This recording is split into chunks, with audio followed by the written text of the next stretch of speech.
એમના સ્વજનોએ નોટિસમાં જાહેરાત કરી દીધેલી કે અમારા બધાએ કોઈએ કફન લઈને આવવાનો નથી, અમારા બધાએ ઢોલ લઈને આવવાનું નથી. કેમ બધાએ મંગાવવાની, અમને કેમ નહીં? કારણ કે આપણા સમાજનો કુરિવાજ છે. કફનો જેટલા મર્યાદિત સંખ્યામાં જેને લાગતા હોય એટલા 4-5 આપણને કફનો લાગે છે. એક તો એમનું ભૂસાર પટ, સાસરી પટ, ગય, આવા 4-5 જ આપણને કફનો લાગે છે, વધારે લાગતા. પણ આપણે બધા એક લઈને ચાલે, બીજો એની પાછળ લઈને ચાલે. એક ચાય તો આખું ફળિયું લઈને જાય છે. ફાવે છે, વેપારીઓ ભાવે છે. જનાર વ્યક્તિને કાંઈ કફન મળતો જીવતા હોય ત્યારે મેં પહેલા કહ્યું એને તો ધોતી પહેરાવો તો ખુશ થશે જીવતા જીવાય. તમારો હગો કે મારો હગો મારા માટે જબ્બાનું કાપડ કે ધોતી લઈને આવ્યો, ખુશ થશે. કોઈ બેન હશે સાડી લઈને જશો તો બેન ખુશ થશે કે મારી હગી કે મારો હગો મારા માટે સાડી લઈને આવ્યો છે, એ જોઈને ખુશ થશે જીવતા જીવાય. પણ આપણે જીવતા જીવાય આવું કરતા, મર્યા પછી બધા ટુકડો ટુકડો કફન લઈને ના મરનારને કામ લાગે ના કોઈ ગરીબને કામ લાગે. એટલે મારા માતાઓ, મારા ભાઈઓ બહેનો, આ સમાજનો એક કુરિવાજ છે. અને આ બદલશે કોણ? તો કે આધ્યાત્મિક ધર્મ બદલશે, બીજા કોઈ બદલશે નહીં. આ ધર્મ દ્વારા બદલાશે, ધર્મથી જ વ્યક્તિઓ બદલાશે, સમાજ બદલાશે. તો આપણા સમાજમાં કુરિવાજ છે, સાચો છે કે ખોટો? મારા વડીલો બેઠા બધાને પૂછું છું કે આ ખોટો છે કે સાચો? ખોટો છે, મારા વડીલો બોલે છે પાછળ, હે ને? તો ખોટો છે તો બંધ કોણ કરશે? અમારા મામલતદાર સાહેબ, તેમના સ્વર્ગસ્થ, તેમના ધર્મપત્ની હીરાબા, એમના ઘરે અમે ગયા તો એક પણ કફન નહીં. અમારા વીએમ પટેલ સાહેબ એક જ દિવસે બંનેનો અહીંયા વિદાય હતી, એક પણ કફન ના આવ્યું.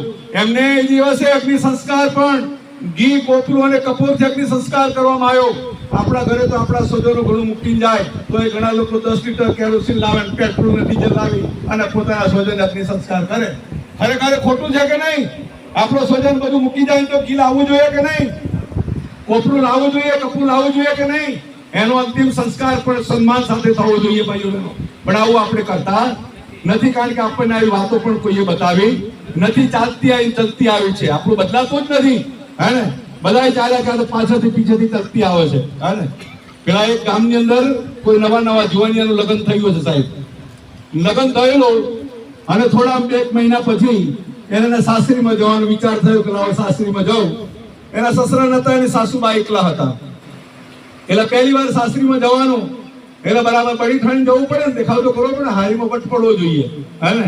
એટલે ઈન બરાબર ઈન માર્યો છે, ઘડિયાળ પહેરી, 2 પેનો ખિસ્સામાં ગાલી અને બરાબર તૈયાર થઈને હારીમાં ગયા. સાસરીમાં ગયા અને એમાં મોટી લાઈન હતી ઘરોની. એમાં જઈને એમના સાસુબાને ઘરે ગયા. સાસુબા તો જમાઈને જોઈને ખુશ થઈ ગયા, વાહ મારા જમાઈ આવ્યા. અને આમાંય જમાઈ આવે તો સાસુબા ખુશ થાય, અને આમાંય સાસુબાને જમાઈને ખુશ રાખવો જ પડે, કારણ કે દીકરી આપી છે, હે ને? બાકી એને ખુશ ના રાખીએ તો પછી જમ આઈ, આમ છૂટું પાડવા દઈએ તો શું કહેવાય? જમ આઈ, હે ને? જમાઈને જમાઈ એમ થઈ જાય પછી. એટલા માટે જમાઈને ખુશ રાખજો, હે ને? તો દીકરી આપણી ખુશ રહે. એટલે એને ડોલીઓ ઢાળ પથારી કરી, બેસાડ્યા, પાણી આપ્યું અને આમ બેઠા હતા, બંને વાતો કરતા હતા. એટલામાં શેરીમાંથી એક ટપાલી આવ્યું હતું. ટપાલ કાગળ હાથમાં હતો અને આમ જોતો જોતો આવેલો ને જોયું તો ટપાલ પેલા બેનના ઘરની ટપાલ હતી.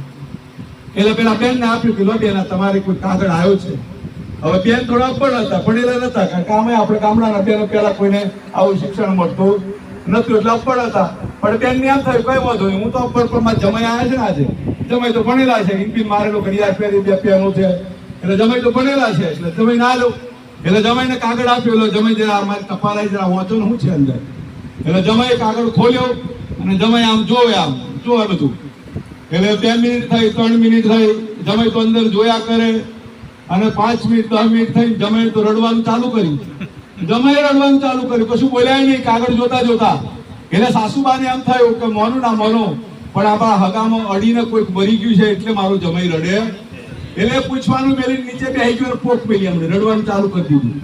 એટલે રડવાનું ચાલુ કરી દીધું એટલે બાજુવાળા બહેનો સાંભળતા, ભાઈઓ સાંભળતા કે હમણાં તો જમાઈ આવેલું, હમણાં તો 2 જણા વાતો કરતા, ના થયું શું ત્યાં રડવા બેઠા. એટલા માટે બાજુમાંથી બેન આયા એટલે એમણે ના પૂછ્યું, કશું નહીં, કહ્યું કે આ લોકો રડે એટલે કોઈક મરી ગયું હશે. એટલે પેલા બેને ચાલુ કરી દીધું. બેને રડવાનું ચાલુ કર્યું. 2 બહેનો ભેગા થયા, 3 બહેનો ભેગા થયા, એમ કરતા આખું ફળિયું જેટલા હતા બધા ભેગા થઈને રડવાનું ચાલુ કર્યું. એમાં કોઈ હશે હોશિયાર કોઈ વિદ્વાન વ્યક્તિ હાલ કે આ બધું આવડું બધું કોણ મરી ગયું છે, આ બધું આખું ગામ રડે પણ કોઈ કોઈ કશું કહેતા નથી. એટલે જઈને પેલા પાછળ બેઠેલા બેનને કહ્યું કે બેન કોણ મરી ગયું? કે ખબર નહીં, આગળ વાળો એટલે હું રડું છું, મને કઈ ખબર છે? એટલે પેલી આગળવાળી બેનને પૂછ્યું તમે હું કામ રડો? ખબર નહીં, પેલી રડે એટલે હું રડું છું. કે આ તો ચાલી વર્ષ છેક સુધી આવે પેલા ઘરવાળા બેન સુધી. એટલે બેનને પૂછ્યું કે હવે પૂછો કે ઘરવાળા હું કામ રડે છે? એટલે પેલા ઘરવાળાએ પૂછ્યું બેનને કે બેન હું કામ રડો? કે મને ખબર નહીં પણ આ મારે ટપાલ આવેલી ને આ ટપાલ મારો જમાઈ વાંચતો હતો અને વાંચતા વાંચતા મારો જમાઈ રડ્યો એટલે મને લાગ્યું મારું કોઈ અડીને હતું બની ગયું છે એટલે હું રડું છું, પણ મને કઈ ખબર છે નહીં. એટલે પછી જમાઈને પૂછ્યું કે જમાઈ તમે હું કામ રડ્યા? એટલે જમાઈ વિચાર કરીને ધીમેરને કહ્યું કે રડવાનું મારું એક જ કારણ છે, લગ્ન મારું થયેલું હતું, પહેલી વાર હાજરીમાં આવેલો બની ચડીને ઇનબિન મારીને ઘડિયાળ પહેરી બબે પેનો ખિસ્સામાં મારી આહુ બાજુ મારો જમાઈ બહુ ભણેલો છે એમ કહી મને કાગળ વાંચવા આવ્યો, પણ મને હું અભણ છું, મને વાંચતા આવડતું નથી, એનું મને રડું આવ્યું. હે ને આ રડું મને એનું આવ્યું એટલે હું તો રડે, પણ મારી સાસુબાઈ